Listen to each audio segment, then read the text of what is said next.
အားလုံးပဲ information တွေအများများနေတဲ့ခုခေတ်ကြီးမှာအများဆုံးစာဖတ်နည်းလေးကိုမျှဝေပေးတော့ပါမယ်။ဖုန်းလေးက Google News တွေကကိုဖတ်ချင်တဲ့ဆောင်းပါးတစ်ခုကိုဝင်ပြီးတော့ကြည့်လိုက်ပါ။ဝင်ပြီးကြည့်လိုက်ပြီးလို့ရှိရင်အဲ့ဆောင်းပါးရဲ့နော်အဲ့ဆောင်းပါးရဲ့ link လေးကို copy လုပ်လိုက်ပါ။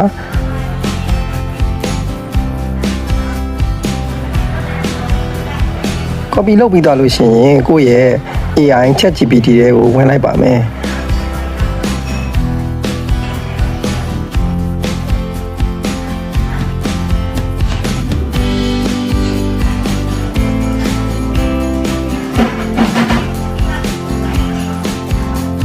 ChatGPT ထဲဝင်လိုက်ပြီးလို့ရှိရင် summarize this link ဆိုပြီးတော့ဒီ link လေးကိုအတူချုံးပေးပါဆိုပြီးတော့နော်ပြောလိုက်မယ်သူကို ChatGPT ကို AI ကိုရင်ကြီးလေးပြောလိုက်မယ် please summarize ပေါ့နော်ဒီဆောင်းပါးလေးကလည်း AI ကို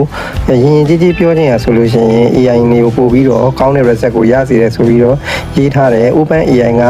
နော် Open AI ပြောထားတဲ့ဆောင်းပါးလေးပဲဖြစ်ပါတယ်အဲ့တော့ AI တွေက ChatGPT အပါအဝင် AI တွေကရင်ကြီးပြောလို့ရှိရင်ကောင်းတဲ့ result တွေကိုရရှိတယ်အဲ့လိုမျိုးရင်ကြီးသုံးတဲ့စကားလုံးလေးတွေ thank you လို့ please ဆိုသုံးခြင်းအပြင်ပို့ပြီးတော့လည်း electricity ပို့ကုန်ပြီးတော့ပတ်စံပို့ကုန်စီပေမဲ့လည်းဒါကောင်းတဲ့အချက်ပါဆိုပြီး Open AI ကပြောထားတဲ့ဟာလေးပါဒါကိုပမာလို့နားထောင်နေတဲ့လူတွေနဲ့လည်းမြန်မာလူလေးလာခြင်းနဲ့လည်းခုနကတော့အင်္ဂလိပ်လို summarize လုပ်ခိုင်းပြီးသားလို့ချင်း translate this to မြန်မာ language ဆိုပြီးတော့ prompt လေးထပ်ပြီးရေးလိုက်လို့ရှိရင်မြန်မာလိုနားလည်အောင်သူဘာသာပြန်ပေးတာလေးကိုဖတ်ရမှာဖြစ်ပါတယ်ဒါကြောင့်မို့လို့ခုလို information တွေအများများနေတဲ့ခေတ်ကြီးမှာကိုသိချင်တဲ့အကြောင်းအရာတွေကို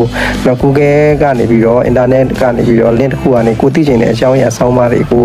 အင်္ဂလိပ်လိုရောမြန်မာလိုရော summarize အတူချုံးပြီးတော့ဖတ်ခြင်းအပြင်အချိန်ကုန်တက်တာပြီးတော့ကိုယ့်အတွက်သူများထက်ပိုပြီးတော့